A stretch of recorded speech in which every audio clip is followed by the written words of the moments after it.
In this video, I'm going to be discussing the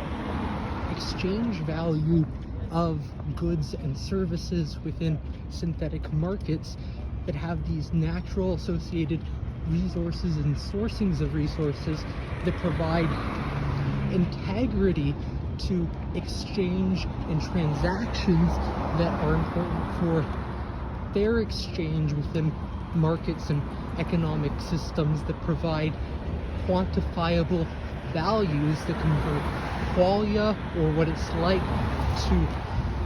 evaluate something and give it worth, and to interpret through the integral knowledge and information that becomes attached and bound to materials through substantive dynamic instantiations of meaning, and particularly psychological information in the form of what begins as meaning but is substantiated and substantively subsequent to the instantiation and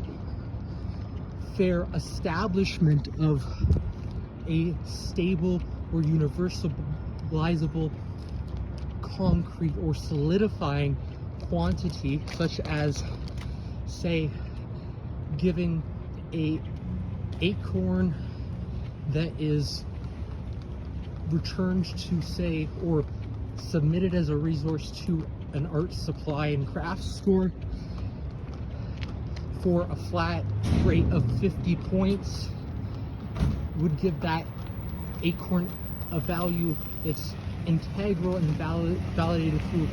a fair system of exchange by keeping that exchange value at 50 points.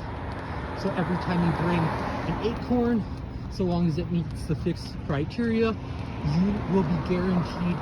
50 points for your efforts, or simply just making the transaction, regardless of the amount of effort you put into it. By contrast, there are also different systems that are associated with our fair earnings and pertain primarily to the energy expenditures and the sacrifices individuals make through metabolisms and various forms of expenditure, such as effort, the cognitive capacities, particularly the conscious volitional capacities, or that means the voluntary efforts that are placed in pursuing meaningful work or interest in the obtainment of worth, value, goods, necessities, or knowledge, as well as information that is exchanged for